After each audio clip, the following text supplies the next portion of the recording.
Team ഡിന്നറിനിടയിൽ kidnapper ഹീജു ആയിരിക്കുമോ എന്ന് സംശയം തോന്നുന്ന സാവോൺ അമിതമായി മദ്യപിക്കും. അങ്ങനെ അവൻ കുറച്ച് അബോധാവസ്ഥയിലാവുന്നുണ്ട്. അങ്ങനെ അബോധാവസ്ഥയിലായ അവനെ ഹീജു വീട്ടിലേക്ക് കൂട്ടിക്കൊണ്ടു വരുന്നതിനിടയിൽ രണ്ടുപേരും കൂടി മറിഞ്ഞു വീഴുന്നത് വരെയായിരുന്നു നമ്മൾ കഴിഞ്ഞ എപ്പിസോഡിൽ കണ്ടു നിർത്തിയത്. ഈ എപ്പിസോഡ് തുടങ്ങുമ്പോൾ കാണിക്കുന്നത് കുട്ടിയായിരുന്ന സാവോനെ ആരോ വെള്ളത്തിൽ മുക്കി കൊല്ലാൻ ശ്രമിക്കുന്നതാണ്. അയാളുടെ മുഖം വ്യക്തമല്ല, അയാളുടെ വിരലിലിട്ടിരിക്കുന്ന ഒരു മോതിരം മാത്രമാണ് എടുത്ത് കാണിക്കുന്നത്. അവസാനം അയാൾ അവനെ വെള്ളത്തിലേക്ക് താഴ്ത്തുന്നുണ്ട്. അങ്ങനെ അതിന് അടിയിൽ കിടന്ന് ശ്വാസം മുട്ടി പിടയുന്നത് പോലെ സ്വപ്നം കണ്ടുകൊണ്ട് സാവോൻ ഞെട്ടി ഉണരുന്നു. അവനിതൊക്കെ സ്വപ്നം കണ്ടതായിരുന്നു. ഉണർന്നപ്പോൾ അവന് നന്നായി തലവേദനിക്കുന്നുണ്ട്. മാത്രമല്ല കൈയും അനക്കാൻ പറ്റാത്തതുപോലെ വേദന എടുക്കുന്നു. അങ്ങനെ നോക്കിയപ്പോഴാണ് ഹീജു അവന്റെ കൈയിലേക്ക് തല വെച്ച് സുഖമായി കിടന്ന് ഉറങ്ങുന്നത് കാണുന്നത്. അതെങ്ങനെ സംഭവിച്ചുവെന്ന് സാവോന് ഒരു തരത്തിലും മനസ്സിലാവുന്നില്ല. അങ്ങനെ അവനെ അന്തം വിട്ട് അവളെ നോക്കിക്കൊണ്ടിരിക്കുന്ന സമയത്ത് അവളും ഉണർന്ന് അവനെ നോക്കുന്നുണ്ട്. പരസ്പരം കണ്ടതോടെ രണ്ടുപേരും കൂടി ചാടി എഴുന്നേൽക്കുന്നു. ബാത്റൂമിൽ പോയി ഫ്രഷ് ആവുന്നതിനിടയിലെല്ലാം എങ്ങനെയാണ് തങ്ങൾ രണ്ടുപേരും കൂടി അവിടെ കിടന്നതെന്ന് സാവോൻ ഓർത്തെടുക്കാൻ ശ്രമിക്കുന്നുണ്ട്. പക്ഷെ അങ്ങനെ കുറെ കാര്യങ്ങളൊക്കെ തലേ ദിവസം രാത്രിയിൽ അവന് ഓർമ്മ വരുന്നുണ്ട്. പക്ഷെ എങ്ങനെയാണ് അവിടെ എത്തിയതെന്നുള്ള കാര്യം വരെയൊന്നും ഓർത്തെടുക്കാൻ അവന് പറ്റുന്നില്ല. അപ്പോഴാണ് ദോജയോട് കിഡ്നാപ്പറുടെ വോയിസും ഹീജുവിന്റെ വോയിസും കൂടി കമ്പയർ ചെയ്ത് നോക്കാൻ പറഞ്ഞിരുന്നതിനെ പറ്റി അവൻ ഓർമ്മ വന്നത്. അതിന്റെ റിസൾട്ട് എന്തായി എന്നറിയാൻ അവൻ വേഗം ചെന്ന് ഫോൺ നോക്കുന്നു. എടുത്തപ്പോൾ ഫോൺ സ്വിച്ച് ഓഫ് ആണ്. അങ്ങനെ അവനത് ചാർജ് ചെയ്യുന്നുണ്ട്. അപ്പോഴേക്കും പുറത്ത് ഹീജുവിന്റെ ശബ്ദം കേൾക്കുന്നതിനാൽ അവൻ റെഡിയായി അങ്ങോട്ടേക്ക് ചെല്ലുന്നു. ഹീജു അവന് കുടിക്കാനായി ഒരു ഹാങ് ഓവർ ഡ്രിങ്കൊക്കെ കൊടുക്കുന്നുണ്ട്. അത് കഴിഞ്ഞപ്പോഴാണ് ഇന്നലെ രാത്രി എങ്ങനെയാണ് നമ്മൾ രണ്ടുപേരും കൂടി അവിടെ ഒരുമിച്ച് കിടന്നത് എന്ന് അവൻ ചോദിക്കുന്നത്. അതിന്റെ മറുപടി പറയാതെ അവളൊന്ന് നാണിക്കുന്നുണ്ട്. അത് കണ്ടപ്പോൾ എന്താണ് സംഭവിച്ചതെന്ന് പറഞ്ഞോ എന്നൊക്കെ അവൻ പറയുന്നുണ്ട്. ശരിക്കും സംഭവിച്ചതെല്ലാം പറയണോ എന്ന് അവൾ ടൈപ്പ് ചെയ്ത് ചോദിക്കുന്നു. ഇങ്ങനെയൊക്കെ ചോദിക്കാനും മാത്രം എന്ത് സംഭവിച്ചു എന്നറിയാതെ അവൻ ആകെ കൺഫ്യൂഷൻ ആവുന്നു. അവളാണെങ്കിൽ ടൈപ്പ് ചെയ്യണോ വേണ്ടയോ എന്നൊക്കെ ചിന്തിച്ചിരിക്കുകയാണ്. ഇതിനിടയിൽ ചെറുതായി നാണത്തോടെ പുഞ്ചിരിക്കുന്നുമുണ്ട്. അതുകൂടി കണ്ടപ്പോഴേക്കും സാവോന്റെ കൺഫ്യൂഷൻ ഒന്നുകൂടി കൂടുന്നു. അവൾ എന്തെങ്കിലും മറുപടി പറയുന്നതിന് മുമ്പ് തന്നെ അവന്റെ ഫോൺ റിങ് ചെയ്യുന്നതിനാൽ അവൻ എഴുന്നേറ്റ് അകത്തേക്ക് പോയതെടുക്കുന്നു. ദോജയായിരുന്നു വിളിച്ചത്. തലേദിവസം രാത്രി ദോജ അവനെ വിളിക്കാനായി ട്രൈ ചെയ്തിട്ടുണ്ടായിരുന്നു. പക്ഷെ ഫോൺ സ്വിച്ച് ഓഫ് ആയിരുന്നല്ലോ. സാവോൻ അങ്ങനെ ഫോൺ ഓഫ് ആക്കി വെക്കുന്നതല്ല. അതുകൊണ്ട് അവൻ അപകടം സംഭവിച്ചോ എന്ന് അറിയാനായി ദോജയെ കുറെ തവണ വിളിച്ചിരുന്നു. അതുകൊണ്ടാണ് ഇപ്പോൾ രാവിലെ വീണ്ടും വിളിച്ചിരിക്കുന്നത്. അവന് കുഴപ്പമൊന്നുമില്ല എന്നറിഞ്ഞപ്പോൾ ദോജയ്ക്ക് ആശ്വാസമാവുന്നു. തലേ ദിവസം അനലൈസ് ചെയ്യാൻ കൊടുത്ത വോയിസിന്റെ റിസൾട്ട് എന്തായി എന്ന് ദോജ അവനോട് ചോദിക്കുന്നു. അപ്പോഴാണ് ഇന്നലെ രാത്രി തന്നെ ഞാൻ എന്റെ റിസൾട്ട് അയച്ചിട്ടുണ്ടായിരുന്നല്ലോ, ഇതുവരെ കണ്ടില്ല എന്ന് ദോജ ചോദിക്കുന്നത്. സാമോൻ അപ്പോൾ തന്നെ കോൾ കട്ട് ചെയ്തിട്ട് അവൻ അയച്ചിരിക്കുന്ന റിസൾട്ട് എടുത്ത് നോക്കുന്നു. അങ്ങനെ ആ രണ്ട് വോയിസും ഒരാളുടേത് തന്നെയാണ് എന്നുള്ള കാര്യം അവൻ അറിയുന്നു. അതോടെ അവൻ ശരിക്കും തളർന്നു പോകുന്നുണ്ട്. അന്ന് ഓഫീസിലെത്തി കഴിഞ്ഞപ്പോൾ ദോജ അതുവരെ ഉണ്ടായ കാര്യങ്ങളെല്ലാം കൂടി അനലൈസ് ചെയ്ത ഒരു റിപ്പോർട്ട് അവന് മുന്നിൽ അവതരിപ്പിക്കുന്നുണ്ട്. ആദ്യം മുതൽ നടന്ന കിഡ്നാപ്പിങ്ങും അവന്റെ ഓഫീസിൽ നടന്ന സ്ഫോടനവും അതേപോലെ ഹീജുവിന്റെ അച്ഛന്റെ നഴ്സിംഗ് ഹോമിൽ നടന്ന സംഭവമായിട്ടൊന്നും ഈ കോൾ ചെയ്യുന്ന ആളിന് യാതൊരു ബന്ധവുമില്ല. മറ്റാരോ ആണ് അതെല്ലാം ചെയ്തത് എന്ന് ദോജ തന്റെ കൺക്ലൂഷൻ അവനെ അറിയിക്കുന്നു. അക്കാര്യം സാമോണിനും ഇതിനകം തന്നെ മനസ്സിലായി കഴിഞ്ഞിരുന്നു. അവർ തമ്മിൽ യാതൊരു കണക്ഷനും ഉണ്ടാകാൻ സാധ്യതയില്ല എന്ന് അവനും പറയുന്നു. ആരാണ് കോൾ ചെയ്യുന്നത് എന്ന് സാമോണിന് ഇപ്പോൾ ഒരു ഐഡിയ കാണുമെന്ന് ദോജയ്ക്ക് അറിയാം. പക്ഷെ അത് ആരാണെന്ന് ഇപ്പോൾ വെളിപ്പെടുത്താൻ കഴിയില്ല എന്ന് സാമോൺ പറയുന്നുണ്ട്.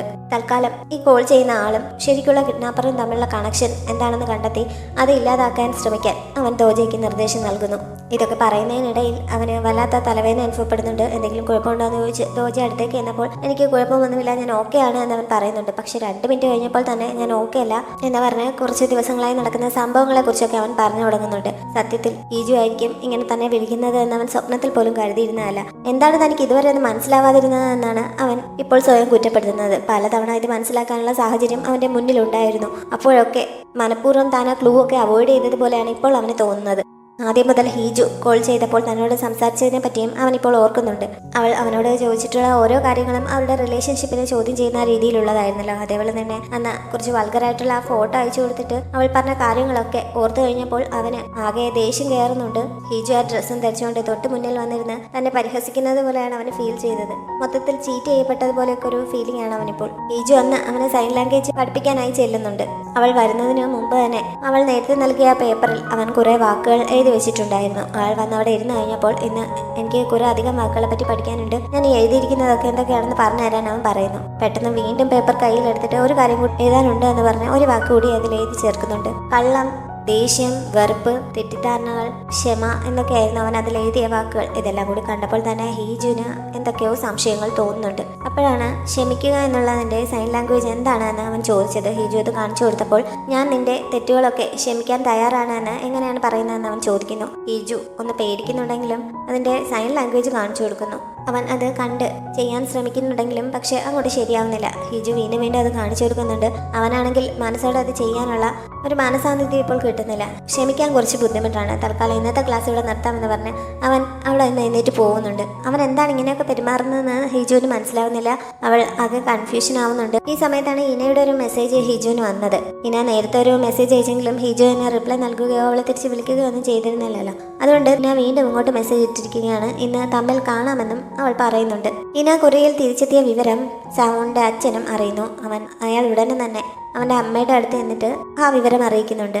അമ്മ ഈ സമയം അവരുടെ ഒരു പേഴ്സണൽ റൂമിൽ ഇരുന്ന് ഏതോ ഒരു ഫോട്ടോ എടുത്ത് നോക്കിക്കൊണ്ട് കുറച്ച് ഇമോഷണൽ ആയിരിക്കുകയായിരുന്നു. അപ്പോഴാണ് അച്ഛൻ ചെന്ന് ഈ വിവരം പറഞ്ഞത്. സത്യം പറഞ്ഞാൽ അവർക്ക് നല്ല ദേഷ്യം വരുന്നുണ്ട്. അവൾ തിരിച്ചു വന്നതിന് ഇപ്പോൾ എന്താണെന്ന് അവർ ചോദിക്കുന്നു. നീ അവളുടെ അടുത്ത് പോയി കണ്ട് അവളോട് സംസാരിക്കണം. എന്താണ് അവൾ എന്ന വിവാഹത്തിൽ നിന്ന് അങ്ങനെ പിന്മാറിയതെന്ന് ചോദിക്കണം. പറ്റിയാൽ നമ്മുടെ കൂടെ നിർത്താൻ ശ്രമിക്കണം എന്നൊക്കെയാണ് അച്ഛൻ പറഞ്ഞുകൊണ്ടിരിക്കുന്നത്. പക്ഷെ അവർ അതിനൊന്നും ഒട്ടും താല്പര്യമില്ലാത്തതുപോലെ മുന്നിലുണ്ടായിരുന്ന ഡ്രിങ്ക് എടുത്ത് കുടിക്കുകയാണ്. നീ എന്താണ് ഈ സമയത്ത് മദ്യപിക്കുന്നതെന്ന് അയാൾ ചോദിച്ചപ്പോൾ, എന്താ എനിക്ക് മദ്യപിച്ചുകൂടെ, പ്രത്യേകിച്ച് ഇന്നത്തെ ദിവസം എന്നവർ ചോദിക്കുന്നു. ഇന്നത്തെ ദിവസത്തിന് എന്താണ് പ്രത്യേകത എന്ന് അയാൾ മനസ്സിലാവാതെ ചോദിച്ചപ്പോൾ, ആരും ഓർമ്മിക്കാൻ പാടില്ലാത്ത ഒരു ദിവസമാണ് ഇന്ന്, അങ്ങനെയുള്ള നിങ്ങളുടെ അച്ഛൻ പറഞ്ഞിരിക്കുന്നത് എന്നൊക്കെ അവർ പറയുന്നുണ്ട്. അപ്പോൾ ദിവസത്തിന്റെ പ്രത്യേകത എന്താണെന്ന് അയാൾക്ക് മനസ്സിലാവുന്നു. അതോടെ അയാൾ അവരെ പരിഹസിക്കുന്ന രീതിയിൽ, നിന്റെ മനസ്സിലെ കുറ്റബോധം കുറയ്ക്കുന്നതിന് വേണ്ടിയിട്ടാണോ നീ ഇങ്ങനെ പെരുമാറുന്നത്, നീ വെറുതെ കാര്യത്തിൽ കെയർ ചെയ്യുന്നുണ്ടെന്ന് കാണിക്കല്ലേ. അന്ന് 20 വർഷങ്ങൾക്ക് മുമ്പ് നമുക്ക് രണ്ടുപേർക്കും ഈ ദിവസം തോന്നിയ ഫീൽ എന്താണെന്ന് എനിക്ക് വളരെ നന്നായിട്ട് അറിയാം. ഒരുമാതിരി സ്വാതന്ത്ര്യമാണ് അന്ന് തോന്നിയത്. ഇവർ തന്നെ ചിരിപ്പിക്കരുത് എന്നൊക്കെ പറഞ്ഞിട്ട് അയാൾ അവിടെ നിന്ന് ഇറങ്ങിപ്പോകുന്നു. അതിനെ തുടർന്ന് അവർ പഴയ ചില കാര്യങ്ങൾ ഓർക്കുന്നുണ്ട്. അവരുടെ വീട്ടിലെ അക്വേറിയത്തിലുണ്ടായിരുന്ന കുറെ മീനുകളെല്ലാം ചത്തു കിടക്കുന്നത് കണ്ട് അവർ അവരുടെ മകനെ പിടിച്ച് ഒരു മുറിയിൽ പൂട്ടിയിടുന്നു. തന്നെ തുറന്നുവിടാൻ പറഞ്ഞ കുട്ടി അകത്ത് കിടന്ന് ഭയങ്കരമായി ബഹളം വയ്ക്കുന്നുണ്ട്. പക്ഷെ കരഞ്ഞുകൊണ്ട് വാതിലിന് മുന്നിൽ ഇരിക്കാനേ അവർക്ക് സാധിക്കുന്നുള്ളൂ. ഇപ്പോഴും അതിനെപ്പറ്റി ഓർത്തപ്പോൾ അവർ അവിടെ ഇരുന്ന് കരയുന്നുണ്ട്. ഒരു കുട്ടി പൂച്ചയുമായിട്ടിരിക്കുന്ന ഫോട്ടോ ആയിരുന്നു അവരുടെ അടുത്ത് നോക്കിക്കൊണ്ടിരുന്നത്. അവരുടെ അടുത്ത് തിരികെ ആ ബുക്കിൽ വയ്ക്കുകയും ചെയ്യുന്നു. അവരുടെ മകൻ സാമോനാണല്ലോ, അതുകൊണ്ട് അവനാണോ ഈ ഫോട്ടോയിലുള്ളത്, അവനെക്കുറിച്ചാണോ ഈ ഓർത്തത് എന്നൊക്കെ നമ്മളിപ്പോൾ സംശയിക്കും. പക്ഷെ അതൊന്നും ഇപ്പോൾ വ്യക്തമാവുന്നില്ല. ഇന ആവശ്യപ്പെട്ടതനുസരിച്ച് ഹീജു ഒന്ന് അവളെ കാണാനായി പോകുന്നുണ്ട്. അവിടെയുള്ള ഒരു മറൈൻ അക്വേറിയത്തിൽ വെച്ചാണ് അവർ മീറ്റ് ചെയ്യാമെന്ന് പറഞ്ഞിരുന്നത്. ഹീജു ചെല്ലുമ്പോൾ ഇന അവിടെ നിൽപ്പുണ്ട്. പുറംതിരിഞ്ഞാണ് അവൾ നിൽക്കുന്നത്. അതുകൊണ്ട് ഹീജു വന്നത് അറിഞ്ഞിട്ടില്ല. കുട്ടിക്കാലത്ത് അമ്മയ്ക്കൊപ്പം ആദ്യമായി ആ വീട്ടിൽ ചെന്ന സമയത്ത് ഇനയുടെ അടുത്തേക്ക് വളരെ പേടിയോടെയാണ് ഹീജു പോയിട്ടുണ്ടായിരുന്നത്. അതേ പേടി ഇപ്പോഴും ഹീജുവിനെ ഫീൽ ചെയ്യുന്നു. അന്നത്തെ ആക്സിഡന്റിന് ശേഷം ഒരു ദിവസം ഹീജു അവൾക്കുള്ള പാലുമായി ഇനയുടെ റൂമിലേക്ക് ചെന്നിരുന്നു. പക്ഷെ പേടിയുണ്ട് ഹീജുവിന്റെ കയ്യിൽ നിന്ന് ഗ്ലാസ് താഴെ വീണ് പൊട്ടുന്നു. അത്ര വലിയ ശബ്ദമുണ്ടായിട്ടും ഇന ഒന്നും അറിഞ്ഞിട്ടില്ല. കാരണം ആ സമയത്ത് അവളുടെ കേൾവി ശക്തി നഷ്ടപ്പെട്ടിരുന്നു. ഇപ്പോഴും അതേ പേടിയോടെ തന്നെയാണ് ഹീജു ഇനയുടെ അടുത്തേക്ക് ചെന്ന് അവളുടെ തോളിൽ തൊട്ട് വിളിക്കാനായി കൈ ഉയർത്തിയത്. പക്ഷെ അവൾ തൊടുന്നതിന് മുമ്പ് തന്നെ ഇന തിരിഞ്ഞു നോക്കുന്നുണ്ട്. ഹീജുവിനെ അത്ഭുതപ്പെടുത്തിക്കൊണ്ട് ഇന വളരെ സന്തോഷത്തോടെയാണ് അവളോട് സംസാരിച്ചത്. മുമ്പ് ഇനി ഇങ്ങനെയൊന്നും സംസാരിക്കുമായിരുന്നില്ല. അതുകൊണ്ട് തന്നെ ഹീജു കുറച്ച് അന്തം വിട്ട് അവളെ നോക്കിക്കൊണ്ട് നിൽക്കുന്നു. പിന്നെ രണ്ടുപേരും കൂടി സംസാരിച്ചുകൊണ്ട് അതുവഴി നടക്കുന്നുണ്ട്. കുട്ടിക്കാലത്ത് അവർ മിക്കവാറും ഈ അക്വേറിയത്തിൽ എത്തുമായിരുന്നു. ഹീജുവിന് മെർമെയ്ഡ് ഷോ കാണാൻ ഇഷ്ടമായിരുന്നു. അതുകൊണ്ട് ഇപ്പോഴും നമുക്ക് മെർമെയ്ഡ് ഷോ കാണാമെന്ന് പറഞ്ഞ ഷോ നടക്കുന്നിടത്തേക്കാണ് ഇനി അവളെ കൂട്ടിക്കൊണ്ട് പോകുന്നത്. ഞാനിങ്ങനെ തുരുതുരാ സംസാരിക്കുന്നത് കേട്ട് നീ അത്ഭുതപ്പെടുന്നുണ്ടാവുമല്ലേ. പണ്ട് എനിക്ക് ഇങ്ങനെയൊന്നും സംസാരിക്കാൻ പറ്റുമായിരുന്നില്ല. എൻ്റെ ഭാഗ്യം കൊണ്ട് എൻ്റെ സർജറി സക്സസ് ആയി. എനിക്കിപ്പോൾ ചെവി കേൾക്കാം എന്നൊക്കെ ഇനി അവളോട് പറയുന്നു. കൂട്ടത്തിലാണ്, നീ എന്താണ് ഇപ്പോഴും ഇങ്ങനെ തന്നെ തുടരുന്നത്, ഇനി നീ ഇങ്ങനെ നിശബ്ദമായിരിക്കേണ്ട ആവശ്യമില്ല, നിനക്ക് സംസാരിച്ച് തുടങ്ങാമെന്ന് ഇനി അവളോട് പറയുന്നു. തനിക്ക് സംസാരിക്കാൻ കഴിയുമെന്നുള്ള കാര്യം അവൾക്ക് അറിയാമോ എന്ന് ഹീജു വേഗം ഫോൺ എടുത്ത് ടൈപ്പ് ചെയ്ത് ചോദിക്കുന്നുണ്ട്. അറിയാമായിരുന്നു, ഞാൻ കാരണമാണ് നീ സംസാരിക്കാത്തതെന്ന് എനിക്ക് അറിയാമായിരുന്നു എന്ന് ഇനെ പറയുന്നു. ഹീജുവിനെ കൂടുതലൊന്നും കേൾക്കാൻ അവിടെ നിൽക്കുന്നില്ല. അവൾക്ക് നല്ല ദേഷ്യം വരുന്നതിനാൽ അവൾ അവിടെ നിന്ന് തിരികെ പോകുന്നുണ്ട്. ഇനി അവളുടെ പിണക്കം മാറ്റാനായി പുറകെ ചെല്ലുന്നുണ്ട്. പക്ഷേ ഹീജു അവൾ പറയുന്നതെന്ന് കേട്ട് അവിടെ നിൽക്കാൻ തയ്യാറാവുന്നില്ല. ഇത്രയും കാലം ഇതറിയില്ല എന്ന് നടിച്ചത് ഞാൻ ചെയ്ത തെറ്റാണെന്ന് എനിക്കറിയാം. പക്ഷെ ആ സമയത്ത് എനിക്ക് ഇങ്ങനെയാണ് പെരുമാറാൻ തോന്നിയത്. അന്ന് അതൊക്കെ സംഭവിച്ചപ്പോൾ ഞാൻ മാത്രമായിട്ട് ഇങ്ങനെ വിഷമിക്കുന്നത് എന്തിനാണെന്നാണ് ഞാൻ ചിന്തിച്ചത്. എന്നെ പോലെ നീയും കുറച്ച് ബുദ്ധിമുട്ടട്ടെ എന്ന് ഞാൻ കരുതി എന്നൊക്കെ പറഞ്ഞുകൊണ്ട് ഇനി അവളെ അവിടെ പിടിച്ചു നിർത്താൻ ശ്രമിക്കുന്നു. പക്ഷേ ഹീജു അപ്പോഴും അവളുടെ കൈ തട്ടി മാറ്റിയിട്ട് അവിടെ നിന്ന് പോകാൻ തുടങ്ങുന്നുണ്ട്. എല്ലാം നിനക്ക് അറിയാമായിരുന്നെങ്കിൽ തന്നെ എന്താണ്, ഇപ്പോൾ നീ ഓക്കെ ആയതുകൊണ്ട് നീ എന്നെ സംസാരിക്കാൻ അനുവദിക്കുകയാണോ? പക്ഷെ അത് തീരുമാനിക്കുന്നത് നീയല്ല, ഞാനാണ്. എന്റെ ജീവിതത്തിൽ ഇനിയും ഇടപെടാൻ ഞാൻ നിന്നെ അനുവദിക്കില്ല എന്നൊക്കെ ഹീജു പറയുന്നു. സൈൻ ലാംഗ്വേജിലാണ് അവൾ ഇതൊക്കെ പറയുന്നത്. ഞാനീ പറയുന്നത് എന്താണെന്ന് നിനക്ക് യാതൊരു ഐഡിയയും ഉണ്ടായിരിക്കില്ല അല്ലേ? പക്ഷെ കുഴപ്പമില്ല, നീ നിനക്ക് ഇഷ്ടമുള്ളതൊക്കെ ചെയ്യുന്നത് പോലെ ഞാൻ എനിക്ക് ഇഷ്ടമുള്ളതൊക്കെ പറയും എന്ന് പറഞ്ഞ ഹീജു അവിടെ നിന്ന് പോകാൻ തുടങ്ങുന്നു. ആ സമയത്ത് മെർമെയ്ഡ് ഷോയുടെ പോസ്റ്റർ അവിടെ ഇരിക്കുന്നത് കണ്ടിട്ട്, നീ വിചാരിക്കുന്നത് പോലെ എനിക്ക് മെർമെയ്ഡിനെ ഇഷ്ടമേ അല്ല, വെറുപ്പാണെന്ന് കൂടി പറഞ്ഞിട്ടാണ് ഹീജു അവിടെ നിന്ന് ഇറങ്ങിപ്പോയത്. പുറത്തേക്ക് എന്നപ്പോഴേക്കും ഇനി അവളുടെ ഫോണിലേക്ക് വീണ്ടും വിളിക്കുന്നുണ്ട്. പക്ഷെ അവൾ കോൾ കട്ട് ചെയ്ത് വിടുന്നു. അതോടെ ഇനി അവൾക്ക് മെസ്സേജ് അയക്കാൻ തുടങ്ങുന്നുണ്ട്. നിന്നോട് അത്യാവശ്യമായിട്ടൊരു കാര്യം ഇന്ന് തന്നെ പറയണമെന്ന് ഞാൻ വിചാരിച്ചിരുന്നതാണ്. നിനക്ക് സാവോണിനെ പറ്റി നന്നായി അറിയാമെന്നാണോ നീ വിചാരിക്കുന്നത്? പക്ഷെ അങ്ങനെയല്ല. വിവാഹത്തിന് മുമ്പ് ഞാൻ അവനെ നിന്റെ തലയിലേക്ക് എറിഞ്ഞിട്ട് പോയതല്ല. അവൻ നിന്നെ ഇങ്ങോട്ട് ആവശ്യപ്പെട്ടതാണ്. അവന് നമ്മുടെ കുടുംബത്തിൽ ഒരാളെ ഹോസ്റ്റേജ് ആയിട്ട് അവന്റെ സൈഡിൽ വേണമായിരുന്നു. അതിനു വേണ്ടിയിട്ടാണ് അവൻ നിന്നെ വിവാഹം കഴിച്ചത് എന്നൊക്കെ ഇനയിൽ നിന്ന് ഹീജു അറിയുന്നുണ്ട്. സാവോൺ ഈ സമയം ഹീജുവിന്റെ റൂമിൽ എവിടെയെങ്കിലും ആ ഫോൺ ഇരിപ്പുണ്ടോ എന്നുള്ള തിരച്ചിലായിരുന്നു. പക്ഷെ അവനത് കണ്ടെത്താൻ കഴിയുന്നില്ല. അവൻ ആ മുറിയിലായിരുന്ന സമയത്താണ് ഹീജു അങ്ങോട്ടേക്ക് വന്നു കയറിയത്. മുറിയിൽ റൈറ്റ് കണ്ട ഉടൻ തന്നെ അവൾ ഓടി അങ്ങോട്ടേക്ക് ചെല്ലുന്നു. ഫോൺ വെച്ചിരുന്ന മേശയുടെ അടുത്തായിരുന്നു അവൻ അപ്പോൾ സെർച്ച് ചെയ്തുകൊണ്ടിരുന്നത്. അതുകൊണ്ട് തന്നെ ഓടി ചെന്ന് അവൾ അവനെ പിടിച്ചെഴുന്നേൽപ്പിക്കുന്നു. എന്റെ ഫോൺ എവിടെ വെച്ചെന്ന് കാണുന്നില്ല, അതാണ് ഞാൻ തിരിഞ്ഞുകൊണ്ടിരുന്നത് എന്നാണ് അവൾ ചോദിച്ചപ്പോൾ അവൻ മറുപടി നൽകിയത്. അവന്റെ ഫോൺ അങ്ങനെയാണ് ഈ മുറിയിലെത്തുന്നതെന്ന് ഹീജു സംശയിക്കുന്നു. അവൾ പെട്ടെന്ന് തന്നെ ബാഗിൽ നിന്ന് അവളുടെ ഫോൺ എടുത്തിട്ട് അവന്റെ ഫോണിലേക്ക് കോൾ ചെയ്യുന്നു. അവന്റെ റൂമിൽ തന്നെ ഇരുന്ന് ഫോൺ റിങ് ചെയ്യുന്നതിന്റെ സൗണ്ട് കേൾക്കുന്നുണ്ട്. അതോടെ സാവോണൊന്ന് ചമ്മുന്നുണ്ടെങ്കിലും അവനത് പുറത്ത് കാണിക്കുന്നില്ല. ഈ സമയത്താണ് ഹിജുവിന്റെ നൈറ്റ് ഡ്രസ്സ് അവിടെ ഒരു കവറിൽ ഇരിക്കുന്ന അവൻ കണ്ടത്. അതിൽ നിന്ന് പുറത്തേക്ക് തൂങ്ങിക്കിടന്ന ഇന്നർ അവൻ വലിച്ചെടുക്കുന്നു. ഹിജു ഇങ്ങനെയുള്ള സാധനങ്ങളൊക്കെ ഉപയോഗിക്കുമോ എന്ന് അവൻ കുറച്ച് കൗതുകത്തോടെ ചോദിക്കുന്നുണ്ട്. അവൾ നാണക്കേട് കാരണം പെട്ടെന്ന് അവന്റെ കയ്യിൽ നിന്ന് തട്ടിപ്പറിക്കാൻ ശ്രമിക്കുന്നു. അതിനിടയിൽ രണ്ടുപേരും കൂടി മറിഞ്ഞ് ബെഡിലേക്ക് വീഴുന്നുണ്ട്. അങ്ങനെ വീണപ്പോഴാണ് തലേ ദിവസം രാത്രി സംഭവിച്ചതിനെ പറ്റി സാവോണിന് ചെറിയൊരു ഐഡിയ കിട്ടുന്നത്. അപ്പോഴും പക്ഷെ അവന് ഉറപ്പില്ല. സംശയം തീർക്കാനായിട്ട് ഇന്നലെ രാത്രി നമ്മൾ എന്തെങ്കിലും ചെയ്തായിരുന്നോ എന്നൊക്കെ അവൻ ചോദിക്കാൻ വരുന്നുണ്ട്. അതിനിടയിൽ പെട്ടെന്ന് എന്തോ ഓർമ്മ വന്നതുപോലെ അവൻ അവളെ തള്ളി മാറ്റിയിട്ട് ചാടി എഴുന്നേറ്റ് അവിടെ നിന്ന് ഇറങ്ങി പോകുന്നുണ്ട്. ഈ ഉടനെ തന്നെ ആ ഫോൺ അവിടെ ഇരിപ്പുണ്ടോ എന്നാണ് ചെക്ക് ചെയ്തത്. സൂക്ഷിച്ചിരുന്ന സ്ഥലത്ത് തന്നെ അതുണ്ട് എന്ന് കണ്ടപ്പോഴാണ് അവൾക്ക് സമാധാനമാവുന്നത്. സാവോൺ വീട്ടിൽ നിന്ന് പുറത്തേക്കായിരുന്നു പോയത്. കുറച്ചു ദൂരം ചെന്ന് കഴിഞ്ഞപ്പോഴാണ് അവനൊന്ന് നിൽക്കുന്നത്. എന്താണ് തലേ ദിവസം രാത്രി സംഭവിച്ചതെന്ന് അവനിപ്പോഴും വ്യക്തമായൊരു ഐഡിയ ഇല്ല. എന്നാലും ഏകദേശം ചില കാര്യങ്ങളൊക്കെ അവന് ഓർമ്മ വന്നിരുന്നു. അപ്പോഴേക്കും 10 മണിയാവുന്നതിനാൽ കിഡ്നാപ്പറുടെ ഫോണിൽ നിന്ന് ഹീജു അവനെ വിളിക്കുന്നുണ്ട്. ഇപ്പോൾ ഹീജു ആണ് വിളിക്കുന്നത് എന്ന് അറിഞ്ഞുകൊണ്ട് തന്നെയാണല്ലോ അവൻ സംസാരിക്കുന്നത്. അതുകൊണ്ട് തന്നെ ഫോൺ എടുത്തപ്പോൾ തന്നെ ഞാൻ നിന്നെ പറ്റി ചിന്തിച്ചുകൊണ്ടിരിക്കുകയായിരുന്നു. കുറെ ദിവസങ്ങളായല്ലോ നമ്മൾ പരസ്പരം സംസാരിക്കാൻ തുടങ്ങിയിട്ട്. പക്ഷെ എനിക്ക് ഇപ്പോഴും നിന്നെ കുറിച്ച് പല കാര്യങ്ങളും അറിഞ്ഞൂടാ. അതുകൊണ്ട് എനിക്ക് കുറച്ച് കാര്യങ്ങളൊക്കെ അറിഞ്ഞാൽ കൊള്ളാമെന്നുണ്ട് എന്ന് അവൻ പറയുന്നു. എങ്കിൽ പിന്നെ നമുക്ക് രണ്ടുപേർക്കും അങ്ങോട്ടും ഇങ്ങോട്ടും ചില ചോദ്യങ്ങളൊക്കെ ചോദിച്ചാലോ എന്ന് അവളും ചോദിക്കുന്നുണ്ട്. അവൻ അത് സമ്മതിക്കുന്നു. പക്ഷെ ഇനി അങ്ങോട്ട് പറയുന്ന കാര്യങ്ങളെല്ലാം സത്യമായിരിക്കണം എന്നവൻ പറയുന്നുണ്ട്. അവൾ അത് സമ്മതിക്കുന്നു. അങ്ങനെ ആദ്യം ചോദിച്ചു തുടങ്ങിയത് ഹീജു ആണ്. അവരുടെ വിവാഹത്തിന്റെ തലേ ദിവസം അവൻ ഇനയെ മീറ്റ് ചെയ്ത ഒരു ഡീൽ ഉണ്ടാക്കിയെന്ന് മുമ്പ് പറഞ്ഞിരുന്നല്ലോ. ആ ഡീൽ ഹീജുവുമായി ബന്ധപ്പെട്ടതാണോ എന്നാണ് അവൾ ചോദിച്ചത്. ആണ് എന്നവൻ സമ്മതിക്കുന്നു. അവൾ എന്നിട്ട് ബാക്കി എന്തോ ചോദിക്കാൻ തുടങ്ങി കഴിഞ്ഞപ്പോൾ നിന്റെ ഫസ്റ്റ് ചാൻസ് കഴിഞ്ഞു, ഞാൻ അതിന്റെ ഉത്തരം പറഞ്ഞു കഴിഞ്ഞല്ലോ. ഇനി മുതൽ ചോദ്യം ചോദിക്കുമ്പോൾ കുറച്ചുകൂടി ആലോചിച്ചിട്ട് ചോദിക്കാൻ അവൻ പറയുന്നു. അതിനുശേഷം അവൻ തന്റെ ചോദ്യം ചോദിക്കുന്നുണ്ട്. ഹീജുവിനെ ഇപ്പോഴും നീ ഭീഷണിപ്പെടുത്തുന്നുണ്ടോ എന്നാണ് അവൻ ചോദിച്ചത്. അവനങ്ങനെ ചിന്തിക്കാൻ എന്താണ് കാരണമെന്ന് അവൾ തിരിച്ചു ചോദിക്കുന്നു. നീ അവളെ കിഡ്നാപ്പ് ചെയ്തോ, അവളുടെ അച്ഛനെ ഉപദ്രവിക്കാൻ ശ്രമിച്ചു, അങ്ങനെയൊക്കെ ഉള്ള ഒരാളുമായിട്ട് അവൾ ഒരിക്കലും ഒരു കണക്ഷൻ ഉണ്ടാക്കാൻ യാതൊരു സാധ്യതയുമില്ല എന്ന് അവൻ പറഞ്ഞപ്പോൾ അവളെ ഭീഷണിപ്പെടുത്തുന്നുണ്ട് എന്നും ഇല്ലെന്നും വേണമെങ്കിൽ പറയാമെന്ന് ഹീജു മറുപടി നൽകുന്നു. അതിനുശേഷം അവൾ തന്റെ അടുത്ത ചോദ്യം ചോദിക്കുന്നുണ്ട്. നീ ഹീജുവിനെ ഒരു ഹോസ്റ്റേജായി വിവാഹം കഴിച്ചത് ഇനയെ ഈ വിവാഹ ബന്ധത്തിൽ നിന്ന് ഫ്രീ ആക്കാൻ വേണ്ടി ആയിരുന്നു എന്ന് അവൾ ചോദിക്കുന്നു. നിന്നോട് ആരാണ് ഇങ്ങനെയൊക്കെ പറഞ്ഞതെന്ന് ചോദിച്ചിട്ട് ആര് പറഞ്ഞാൽ എന്താ, നീ ഇങ്ങനെ തിരിച്ച് ചോദിക്കുന്നത് കേൾക്കുമ്പോൾ ഞാൻ പറഞ്ഞത് സത്യമാണെന്ന് തന്നെയാണ് എനിക്ക് തോന്നുന്നത് എന്നവൾ പറയുന്നു. സത്യം തന്നെയാണ് എന്ന് അവൻ സമ്മതിക്കുന്നുണ്ട്. കുട്ടിക്കാലം മുതൽ ഞാൻ ഒരുപാട് ദിവസം ഞങ്ങൾ കാണുമായിരുന്നു. അങ്ങനെ രാത്രി ഉറക്കമില്ലാതെ എഴുന്നേറ്റ് പുറത്തേക്ക് നടക്കുന്ന സമയത്ത് തൊട്ടടുത്ത വീട്ടിലുള്ള ഹീജു ഉറങ്ങാതെ കണ്ണാടിക്ക് മുന്നിൽ നിന്ന് സൈൻ ലാംഗ്വേജ് പ്രാക്ടീസ് ചെയ്യുന്നത് കാണുമായിരുന്നു. അവളെ കാണുമ്പോൾ എനിക്ക് മനസ്സിന് വല്ലാത്ത സമാധാനം ഫീൽ ചെയ്തിട്ടുണ്ട്. പക്ഷെ അവൾ ആ വീട്ടിൽ വല്ലാത്ത ദുഃഖമാണ് അനുഭവിച്ചുകൊണ്ടിരുന്നത്. അവളെ ഒന്ന് ആശ്വസിപ്പിക്കാനോ സമാധാനിപ്പിക്കാനോ ഒന്നും അവിടെ ആരും ഉണ്ടായിരുന്നില്ല. ചെയർമാന്റെ വീട് അവൾക്കൊരു തടവറ പോലെയാണ് എനിക്ക് ഫീൽ ചെയ്തിട്ടുള്ളത്. ആ തടവറയിൽ നിന്ന് അവളെ രക്ഷിക്കണമെന്നാണ് ഞാൻ ആഗ്രഹിച്ചിട്ടുള്ളത്. പക്ഷെ എനിക്കൊപ്പമുള്ള ജീവിതം അവൾക്ക് പുതിയൊരു തടവറയായിരിക്കുമെന്ന് ഞാൻ ഒരിക്കലും വിചാരിച്ചിരുന്നതല്ല. അവൾക്ക് അങ്ങനെ ഫീൽ ചെയ്തതുകൊണ്ടായിരിക്കണമല്ലോ എന്നെ ഡിവോഴ്സ് ചെയ്യുന്നതിന് വേണ്ടി അവൾ നിന്നെപ്പോലെ ഒരു ക്രിമിനലിനൊപ്പം ചേർന്ന് പ്രവർത്തിക്കാൻ തയ്യാറായത് എന്നൊക്കെ സാവോൺ പറയുന്നു. അതിനുശേഷം അവൻ തന്റെ അടുത്ത ചോദ്യം ചോദിക്കുന്നുണ്ട്. ഹീജു ഇപ്പോഴും ഒരു ഡിവോഴ്സ് ആഗ്രഹിക്കുന്നുണ്ടോ എന്നാണ് അവൻ ചോദിച്ചത്. അവൻ ഇതുവരെ പറഞ്ഞ കാര്യങ്ങളൊക്കെ കേട്ട് തന്നെ ഹീജു കുറച്ച് ടച്ച്ഡ് ആയിരിക്കുകയായിരുന്നു. അതുകൊണ്ട് തന്നെ അവൾ അതിന് പെട്ടെന്ന് ഒരു മറുപടി നൽകുന്നില്ല. അവൻ മറുപടി നൽകാൻ വീണ്ടും നിർബന്ധിച്ചപ്പോഴാണ് അവൾ മറുപടി പറഞ്ഞു തുടങ്ങിയത്. അത് പറഞ്ഞത് നല്ല വിഷമത്തോടെയാണ് താനും. കഴിഞ്ഞ 3 വർഷങ്ങളായിട്ട് എന്തെങ്കിലും ഒരു ദിവസം ഈ കാര്യങ്ങളൊക്കെ ശരിയാവും എന്ന പ്രതീക്ഷയോടെയാണ് അവൾ ജീവിച്ചുകൊണ്ടിരുന്നത്. പക്ഷെ ഇതുവരെ ഒന്നും ശരിയായിട്ടില്ല. ഇനിയും അങ്ങനെ ഒരു പ്രതീക്ഷയോടെ ജീവിക്കാൻ അവൾക്ക് താല്പര്യമില്ല. നീ അവളെ ഡിവോഴ്സ് ചെയ്യുകയാണെങ്കിൽ ഇനിയും ഈ പ്രതീക്ഷകളുമായിട്ടൊന്നും ജീവിക്കേണ്ടല്ലോ, ആ പ്രതീക്ഷകൾ നിരാശ ആവുമ്പോഴുള്ള വിഷമം അനുഭവിക്കേണ്ടല്ലോ എന്നൊക്കെയാണ് അവൾ വിചാരിച്ചത് എന്നവൾ വിഷമത്തോടെ പറയുന്നു. ഹീജു എൻ്റെ അടുത്ത് നിന്ന് സ്നേഹവും ശ്രദ്ധയും ആത്മാർത്ഥതയും ഒക്കെ ആഗ്രഹിക്കുന്നുണ്ടോ എന്ന് സാമോൺ തിരിച്ചു ചോദിക്കുന്നു. അതിന് അവൾ മറുപടി പറയുന്നതിന് മുമ്പ് തന്നെ അവൾക്ക് അങ്ങനെ ഒരു ആഗ്രഹമുണ്ടെങ്കിൽ അത് നൽകാൻ ഞാൻ തയ്യാറാണ് എന്നവൻ മറുപടി നൽകുന്നുണ്ട്. ഈ സമയത്ത് അവൻ അവളുടെ മുന്നിൽ വന്നിരുന്ന് പറയുന്നത് പോലെയാണ് കാണിക്കുന്നത്. അവളുടെ മനസ്സിൽ അങ്ങനെ ഒരു ആഗ്രഹമുണ്ടെങ്കിൽ അത് നൽകാൻ ഞാൻ തയ്യാറാണ് എന്ന് അവൻ വീണ്ടും പറഞ്ഞപ്പോൾ നീ എന്താണ് പെട്ടെന്ന് ഇങ്ങനെയൊക്കെ പെരുമാറുന്നത് എന്ന് അവൾ ചോദിക്കുന്നു. ആദ്യം മുതലേ ഹീജു ആഗ്രഹിച്ചൊരു വിവാഹമായിരുന്നില്ല ഇത്. അതുകൊണ്ട് തന്നെ അവളുമായിട്ട് അറ്റാച്ച് ആവാൻ ഞാൻ ആഗ്രഹിച്ചിരുന്നില്ല.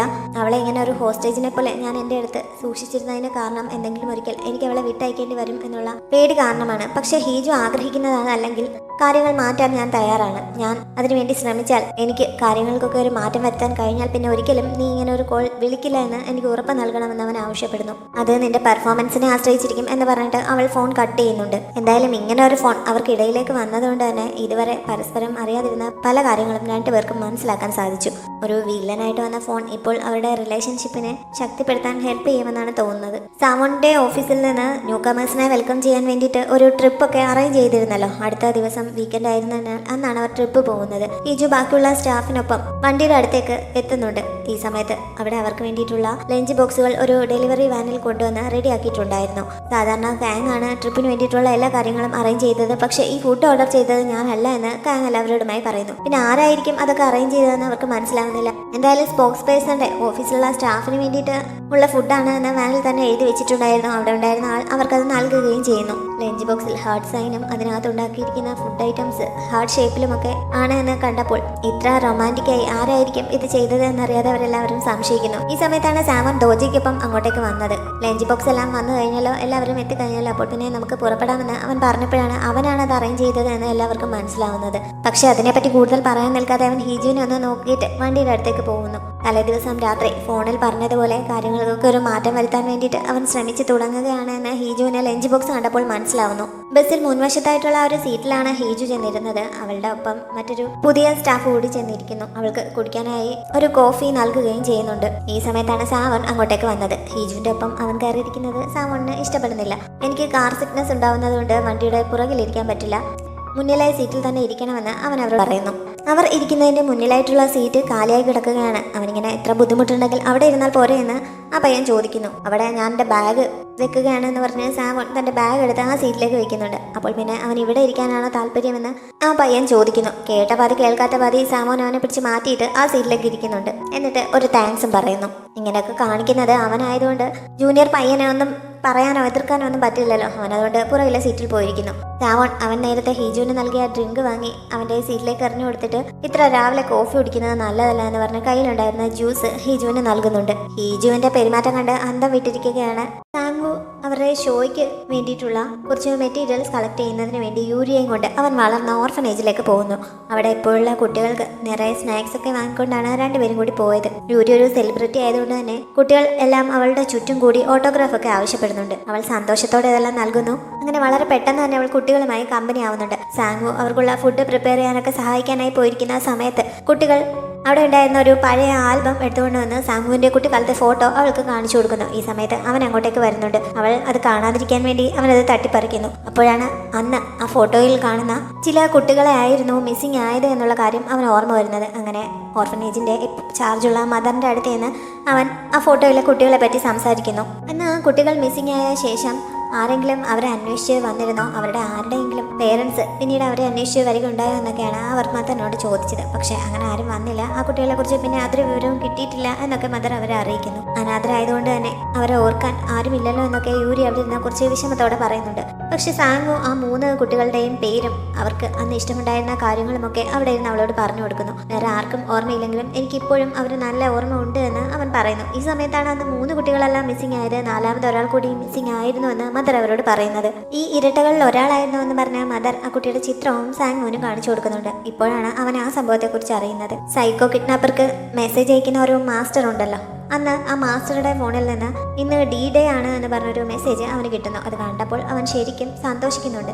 ആരെയോ കൊല്ലാനുള്ള പ്ലാൻ ആണെന്ന് തോന്നുന്നു. സാവോണും ഹീജുവും എല്ലാം ഈ സമയത്തും ബസ്സിലാണ്. നമ്മളെപ്പോലെ ഒന്നും അല്ല കേട്ടോ. ബസ്സിലും എല്ലാവരും സീറ്റ് ബെൽറ്റ് ഒക്കെ ഇട്ടാണ് ഇരിക്കുന്നത്. കുറെ ദൂരം കഴിഞ്ഞപ്പോൾ ഹീജു ഉറങ്ങി പോകുന്നുണ്ട്.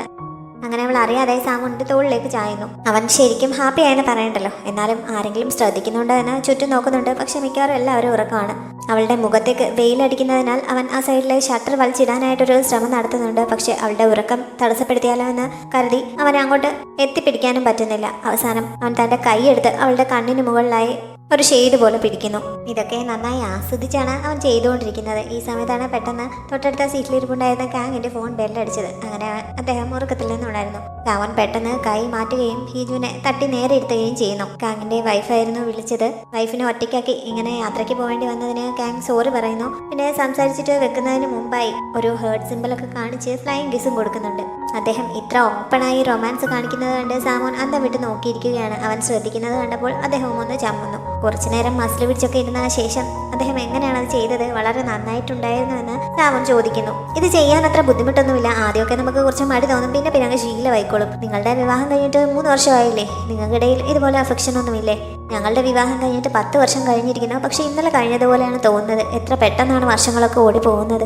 പക്ഷെ അങ്ങനെ പറഞ്ഞുകൊണ്ടിരുന്നിട്ട് ഒരു കാര്യവുമില്ല. അവർ കൂടെയുള്ള സമയത്ത് നമ്മുടെ സ്നേഹം എത്രത്തോളം പ്രകടിപ്പിക്കാൻ കഴിയുമോ അത്രത്തോളം പ്രകടിപ്പിക്കാൻ ശ്രമിക്കണം. എന്നാൽ മാത്രമേ സ്നേഹം കൊണ്ട് പ്രയോജനമുള്ളൂ എന്നൊക്കെ കാങ് കുറെ റൊമാൻറ്റിക് ഉപദേശങ്ങളും അവന് നൽകുന്നുണ്ട്. എല്ലാവരും ക്യാമ്പ് അറേഞ്ച് ചെയ്തിരിക്കുന്ന സ്ഥലത്തെത്തി ഒന്ന് ഫ്രഷ് ആയ ശേഷം ടീം ബിൽഡിങ്ങിന് വേണ്ടിയിട്ടുള്ള ഗെയിം ഒക്കെ സ്റ്റാർട്ട് ചെയ്യുന്നു. എന്ത് ഗെയിമാണ് കളിക്കാൻ പോകുന്നത് എന്നൊക്കെ ആദ്യം എല്ലാവർക്കും വിവരിച്ചു കൊടുക്കുന്നത് കാങ് ആണ്. 2 ടീമായി തിരിഞ്ഞ് ഗെയിം കളിക്കുന്ന രീതിയിലാണ് കാങ് അറേഞ്ച് ചെയ്തിരിക്കുന്നത്. പുതിയതായി വന്ന ഇന്റർപ്രറ്റേഴ്സ് എല്ലാം കൂടി ഒരു ടീം, നേരത്തെ അവിടെ ഉണ്ടായിരുന്ന സ്റ്റാഫ് എല്ലാം കൂടി ഒരു ടീം, അങ്ങനെയാണ് കാങ് പറഞ്ഞത്. പക്ഷേ അങ്ങനെ ഒരു ടീം ഉണ്ടാക്കുന്നതിൽ എന്താണ് കാര്യം? പുതിയതായിട്ട് വന്നിരിക്കുന്നവരുമായി മിങ്കിളാവാൻ വേണ്ടിയിട്ടല്ല ഇങ്ങനെ ഒരു പ്രോഗ്രാം തന്നെ സംഘടിപ്പിച്ചിരിക്കുന്നത്. അതുകൊണ്ട് 2 കൂട്ടരെയും കൂടി മിക്സ് ചെയ്ത് ടീം ഉണ്ടാക്കിയാൽ മതി എന്ന് സാവൻ പറയുന്നു. എങ്കിൽ പിന്നെ അവൻ തന്നെ അവന്റെ ടീം അംഗത്തെ സെലക്ട് ചെയ്തോളാൻ കാങ് പറയുന്നു. അത് കേട്ട ഉടൻ തന്നെ അവൻ ഹീജുവിന്റെ അടുത്തേക്ക് ചെല്ലുന്നുണ്ട്. നേരത്തെ ബസ്സിൽ ഹീജുവിനൊപ്പം ഇരുന്ന പയ്യൻ ഇപ്പോഴും അവളുടെ ടീം അംഗമാവാൻ വേണ്ടി അവളുടെ അടുത്ത് നിന്ന് നിൽപ്പുണ്ടായിരുന്നു. അവനെ തള്ളി മാറ്റിയിട്ടാണ് സാവൻ അവിടെ ചെന്ന് നിന്നത്. ബാക്കിയുള്ളവരും അവരവർക്ക് ഇഷ്ടമുള്ളവരെ ടീം അംഗങ്ങളായി തെരഞ്ഞെടുത്തോളാൻ കാങ് പറയുന്നു. അത് കഴിഞ്ഞപ്പോഴാണ് എന്താണ് പ്രൈസ് ആയി നൽകാൻ പോകുന്നതെന്ന് സാവൻ ചോദിച്ചത്. പ്രൈസ് എന്താണെന്ന് കാങ് അനൗൺസ് ചെയ്യാൻ തുടങ്ങിയപ്പോഴേക്കും അങ്ങനെ നമ്മളായിട്ട് പ്രൈസ് എന്താണെന്ന് പറയണ്ട, ജയിക്കുന്ന ടീം അവർക്ക് ഇഷ്ടമുള്ളത് പ്രൈസ് ആയി ചോദിച്ചോട്ടെ, അത് കൊടുക്കാമെന്ന് അവൻ തന്നെ അങ്ങോട്ട് പറയുന്നു. അവൻ പറയുന്നതാണല്ലോ അവിടുത്തെ റൂൾ, അതുകൊണ്ട് ആരും എതിർപ്പില്ലാതെ അത് സമ്മതിക്കുന്നുണ്ട്. അങ്ങനെ ഗെയിം സ്റ്റാർട്ട് ചെയ്യുന്നു. ഗെയിം തുടങ്ങുന്നതിന് മുമ്പ് സാവോൺ വാമപ്പ് ഒക്കെ ചെയ്ത് ഉഷാറാവുന്നുണ്ട്. 2 പേർ 2 സൈഡിലായി നിന്ന് ഒരു വലിയ സ്കിപ്പിംഗ് റോപ്പ് ചുറ്റിക്കൊണ്ടിരിക്കുകയാണ്. ടീം അംഗങ്ങൾ 2 പേരും കൂടി അതിന് മുകളിലേക്ക് ചെന്ന് നിന്ന് തട്ടി വീഴാതെ ഏറ്റവും കൂടുതൽ തവണ ചാടുന്നവരാണ് ജയിക്കുന്നത്. ആദ്യം ദോജയുടെ ടീമായിരുന്നു മത്സരത്തിന് ഇറങ്ങിയത്. ഈ സമയത്ത് സാവോൺ ഹീജുവിന് കുറെ നിർദ്ദേശങ്ങളൊക്കെ നൽകുന്നുണ്ട്. സ്പീഡും ടൈമിംഗ് ഏകാഗ്രതയും എല്ലാം വളരെ പ്രധാനമാണ്. നീ ഇവിടെ വെയിറ്റ് ചെയ്യണം, ആദ്യം ഞാൻ പോയി ചാടി തുടങ്ങാം, അതിനുശേഷം നീ എന്റെ പുറകെ അങ്ങ് വന്നാൽ മതി, എല്ലാം ഞാൻ നോക്കിക്കോളാം എന്നൊക്കെയാണ് അവൻ പറഞ്ഞുകൊണ്ടിരിക്കുന്നത്. അങ്ങനെ അവരുടെ ചാൻസ് എത്തുന്നു. സാവോൺ ആദ്യം തന്നെ കുറെ അറയ്ക്കുന്നുണ്ട്. അവസാനം ഒരു വിധത്തിൽ അതിന്റെ അടുത്തേക്ക് ചാടി വീഴുന്നു. പക്ഷെ അപ്പോൾ തന്നെ കയറിൽ തട്ടി മൊത്തത്തിൽ കുളമാക്കുന്നുണ്ട്. അങ്ങനെ ഗെയിം തുടങ്ങുന്നതിന് മുമ്പ് തന്നെ അവൻ ഔട്ടാവുന്നു. എല്ലാവർക്കും രണ്ടാമതൊരു ചാൻസ് കൂടിയുണ്ട്. രണ്ടാമത്തെ ചാൻസ് ആവുന്നതിന് മുമ്പ് ഇത്തവണ എനിക്ക് ട്രിക്ക് എങ്ങനെയാണെന്ന് മനസ്സിലായി, ഇനി ഞാനെല്ലാം നോക്കിക്കോളാം, നീ എൻ്റെ പുറകെ വന്നാൽ മതി എന്നൊക്കെ അവൻ വീണ്ടും ഹീജുവിനോട് പറയുന്നു. പക്ഷേ ഇത്തവണ അവൾ ഫോൺ എടുത്തിട്ട് ഇനി ഞാൻ ആദ്യം പോവാം, നീ പുറകെ വന്നാൽ മതി എന്ന് ടൈപ്പ് ചെയ്ത് കാണിക്കുന്നു. അങ്ങനെ അടുത്ത തവണ ഹീജു ആണ് ആദ്യം പോയത്. അവൾ കറക്റ്റായിട്ട് ചാടി വീണ് ജമ്പ് ചെയ്യാൻ തുടങ്ങുന്നു. സാവൻ അപ്പോഴും അറച്ചു നിൽക്കുകയാണ്. ഹീജു ആ ചാടുന്നതിന്റെ കൂട്ടത്തിൽ തന്നെ കൈ കാണിച്ച് അവനെ വരാനായി പ്രോത്സാഹിപ്പിക്കുന്നുണ്ട്. അങ്ങനെ അവളുടെ ഒരു ധൈര്യത്തിൽ അവനും ചാടി വീഴുന്നു. എന്തായാലും ഇത്തവണ അവന് തെറ്റുന്നില്ല. അങ്ങനെ 2 പേരും കൂടി കുറെ തവണ ജമ്പ് ചെയ്യുന്നുണ്ട്. ഈ സമയം യൂരിയും സാങ്ങുവും കൂടി ഓർഫനേജിൽ നിന്ന് തിരികെയുള്ള യാത്രയിലായിരുന്നു. എന്തായാലും ഇത്തവണത്തെ യാത്ര വെറുതെ ആയില്ല.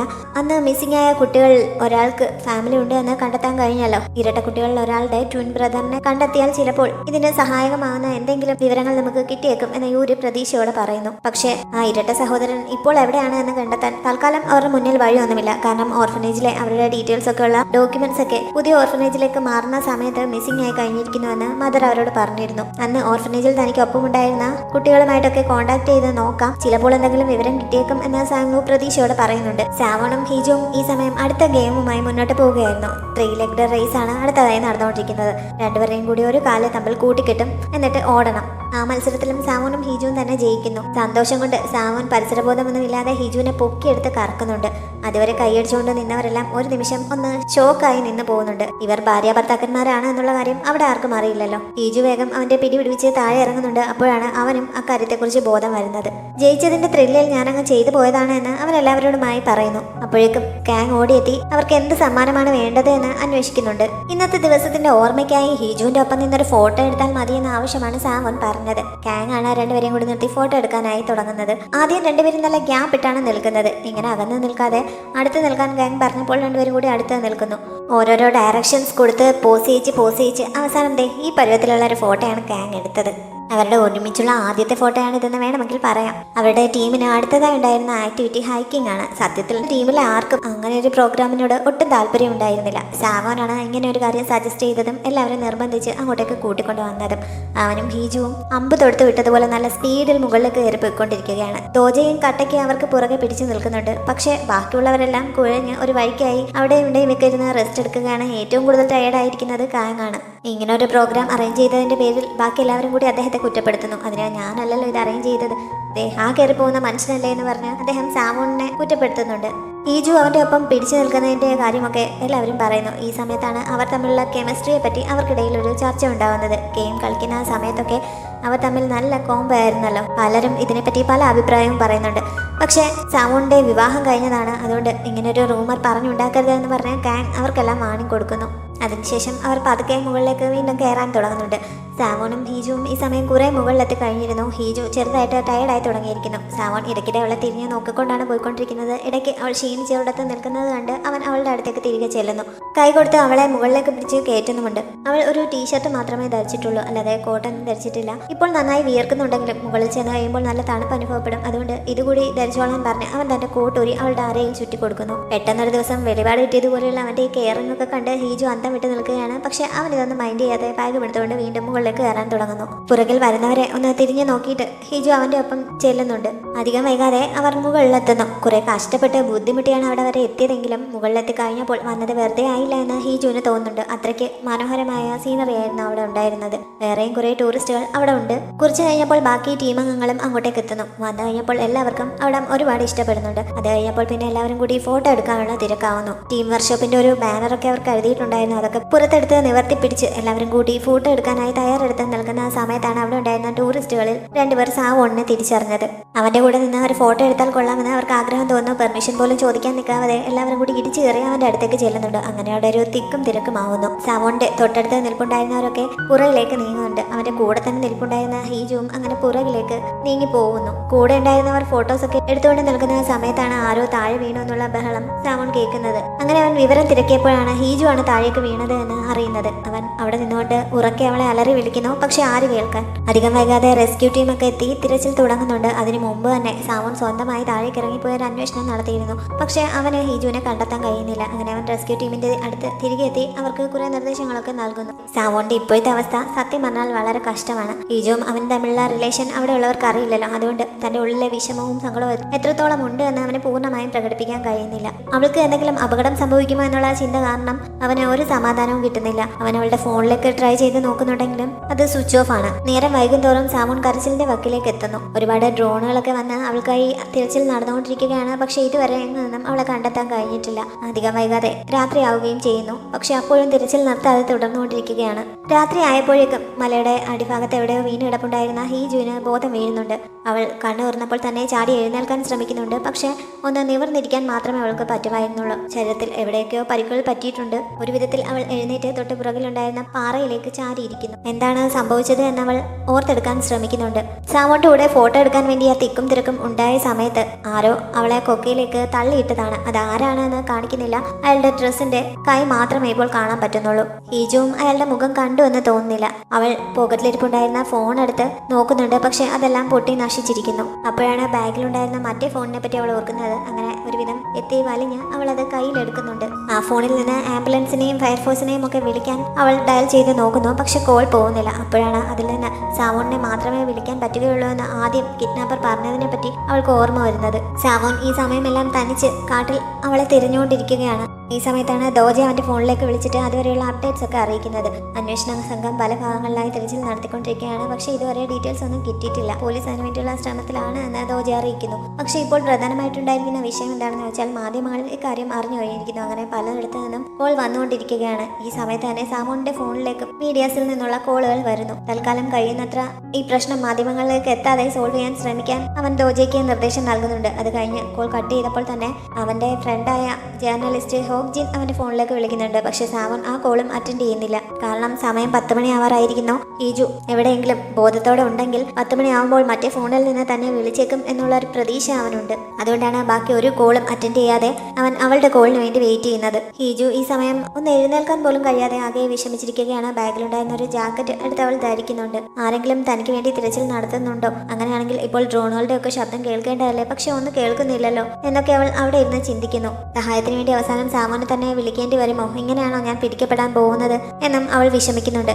ഇപ്പോൾ ഹീജു ആണ് എന്നുള്ള രീതിയിൽ അവൾ അവന്റെ ഫോണിലേക്ക് വിളിച്ചാൽ ഇത്രയും നാൾ കിഡ്നാപ്പർ ആണ് എന്ന് പറഞ്ഞ് വിളിച്ചുകൊണ്ടിരുന്നത് അവളാണെന്ന് അവൻ അറിയുമല്ലോ. അതാണ് അവളുടെ ഏറ്റവും വലിയ വിഷമം. പക്ഷെ ഇപ്പോഴത്തെ സാഹചര്യത്തിൽ ഇനി അതല്ലാതെ അവളുടെ മുന്നിൽ വേറെ വഴിയില്ല. ഈ സമയത്ത് വിളിച്ചാൽ തന്നെ അവൻ അറ്റൻഡ് ചെയ്യുമോ എന്നുള്ള സംശയവും അവൾക്കുണ്ട്. എന്തായാലും അവസാനം രണ്ടും കൽപ്പിച്ച് അവൾ അവന്റെ ഫോണിലേക്ക് വിളിക്കുന്നു. അവൻ എടുക്കുമോ ഇല്ലയോ എന്ന് സംശയിച്ചാണ് അവൾ ഇരിക്കുന്നത്. പക്ഷെ ആദ്യത്തെ ബെൽ അടിച്ചപ്പോൾ തന്നെ അവൻ കോൾ അറ്റൻഡ് ചെയ്യുന്നു. അവളുടെ പേര് വിളിച്ചുകൊണ്ട് നീ എവിടെയാണെന്ന് ചോദിച്ചുകൊണ്ടാണ് അവൻ ആദ്യം സംസാരിച്ചു തുടങ്ങിയത്. പെട്ടെന്ന് തനിക്ക് അവളെ അറിയാമെന്നുള്ള കാര്യം അവൾക്ക് അറിയില്ലല്ലോ എന്നോർത്ത് അവൻ പെട്ടെന്ന് തിരുത്തുന്നുണ്ട്. ഹീജു ഇപ്പോൾ എവിടെയാണുള്ളത്? അവൾക്ക് അങ്ങനെയുണ്ട് എന്നൊക്കെ അവൻ മാറ്റി ചോദിക്കുന്നു. ഞങ്ങൾ ഒരുമിച്ചാണെന്നാണോ ഇവൻ വിചാരിച്ചിരിക്കുന്നത് എന്ന് ഹീജു ചിന്തിക്കുന്നുണ്ട്. എന്തായാലും ഇപ്പോൾ എന്തെങ്കിലും ക്ലൂ കൊടുക്കുകയല്ലാതെ വേറെ വഴിയില്ലല്ലോ. അതുകൊണ്ട് തന്നെ മുമ്പ് അവളുടെ ഡെഡ് ബോഡി ആയി കഴിയുമ്പോൾ വിളിക്കാനല്ലേ നീ പറഞ്ഞത്? ഇപ്പോൾ വന്ന് അവളുടെ ബോഡി കളക്ട് ചെയ്തുകൊണ്ട് പോവാൻ അവൾ പറയുന്നു. കേട്ടപ്പോൾ സാമോന് വിഷമം തോന്നുന്നുണ്ടെങ്കിലും ഇപ്പോഴത്തെ സാഹചര്യത്തിൽ അവൾ വിളിച്ചത് തന്നെ അവൻ ഏറ്റവും വലിയ അനുഗ്രഹമാണല്ലോ. അതുകൊണ്ട് തന്നെ എവിടെയാണ് അവൾ വീണത് ലൊക്കേഷൻ പറയാൻ അവൻ പറയുന്നുണ്ട്. ഇങ്ങനെ ഒരു കോൾ ചെയ്തതിന് നന്ദിയും പറയുന്നു. ലൊക്കേഷൻ പറഞ്ഞു കൊടുക്കാനായി ഹീജു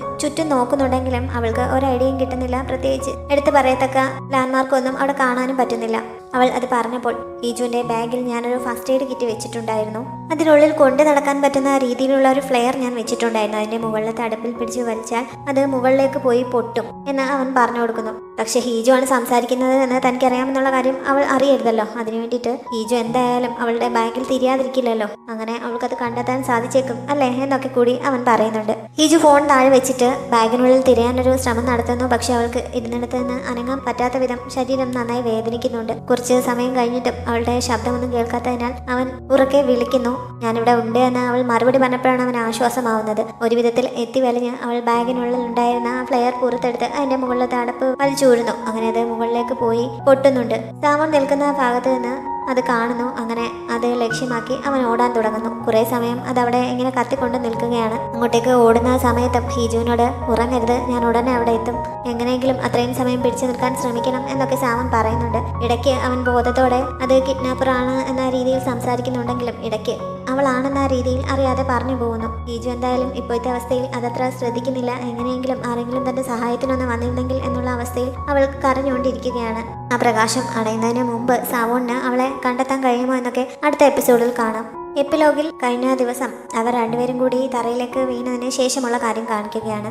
ആക്സിഡന്റൽ കിസിന് ശേഷം സാവോൺ ചെറുതായിട്ടൊന്ന് കണ്ണു തുറന്നിരുന്നല്ലോ. അതിനുശേഷം വീണ്ടും അവൻ കണ്ണടച്ചെങ്കിലും അവൻ ചെറുതായി ഉണർന്നു കിടക്കുകയാണ് എന്ന് അവൾക്ക് മനസ്സിലാവുന്നത്. മുമ്പ് ഒരു തവണ കിഡ്നാപ്പറോട് എന്ന രീതിയിൽ ഫോണിലൂടെ ഹീജുവിനോടുള്ള ശരിക്കുള്ള ഫീലിങ്സ് പറയാൻ അവൻ തുടങ്ങിയിരുന്നല്ലോ. പക്ഷേ അന്ന് ആ വണ്ടി ഇടിക്കാനായി വന്നത് കാരണം അവനത് പറഞ്ഞ് മുഴുവൻ പറ്റിയിരുന്നില്ലല്ലോ. ഇപ്പോൾ അന്ന് പറയാൻ തുടങ്ങിയത് എന്താണ്, ശരിക്കും നിനക്ക് എന്നോട് എന്ത് ഫീലിങ്സാണ് ഉള്ളത് എന്ന് അവൾ അവനോട് ചോദിക്കുന്നു. അവൻ വളരെ പതുക്കെയാണ് അതിൻ്റെ മറുപടി നൽകിയത്. അത് കേൾക്കാൻ വേണ്ടി ഹീജു തൻ്റെ ചെവി അവൻ്റെ വായുടെ അടുത്തേക്ക് അടുപ്പിച്ച് വെക്കുന്നുണ്ട്. ഹീജു ഐ ലവ് യു എന്നാണ് അവൻ പറഞ്ഞത്. അത് കേട്ടപ്പോൾ അവൾ ശരിക്കും ഹാപ്പി ആവുന്നുണ്ട്. അങ്ങനെയാണ് അന്ന് അവൻ്റെ കൂടെ തന്നെ അവൾ അവിടെ കിടന്നത്.